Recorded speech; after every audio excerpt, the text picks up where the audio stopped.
ఓం నమో వెంకటేశాయ. తిరుమల శ్రీవారి ఆలయానికి నైరుతి దిశలో ఉండే ఈ పచ్చని తోట గురించి మీకు తెలుసా?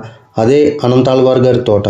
శ్రీవారి భక్తుడైన అనంతాళ్వార్ రామానుజాచార్యుల వారి ఆదేశంతో స్వామివారి పుష్ప కైంకర్యం కోసం ఇక్కడ నందనవనాన్ని పెంచారు. తోట కోసం చెరువు తవ్వుతున్న సమయంలో అనంతాళ్వార్ గారి గర్భిణీ భార్య పడుతున్న కష్టాన్ని చూసి స్వామివారే చిన్న బాలుడి రూపంలో వచ్చి సాయం చేయబోయారు.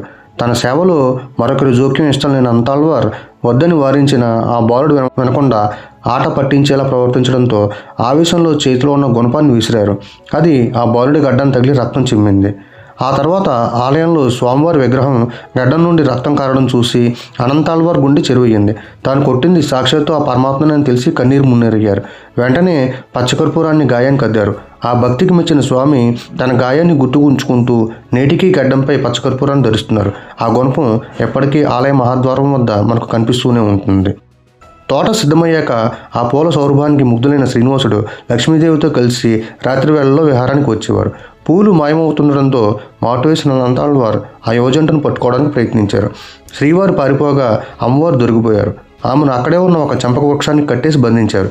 మరుసటి రోజు ఉదయం ఆలయంలో స్వామివారి వక్షస్థలంపై అమ్మవారు లేకపోవడంతో అందరూ విసిపోయారు. అప్పుడు స్వామివారే స్వయంగా తన భక్తుడికి జరిగిన విషయాన్ని వివరించి అమ్మవారిని తోట నుండి తీసుకురమ్మని చెప్పారు.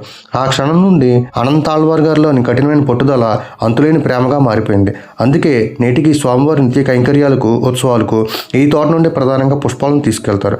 భక్తుడి కోపం కూడా దేవుడిపై ప్రేమను నిరూపించిన ఈ క్షేత్రం నిజంగా దర్శనీయం. ఓం నమో వెంకటేశాయ.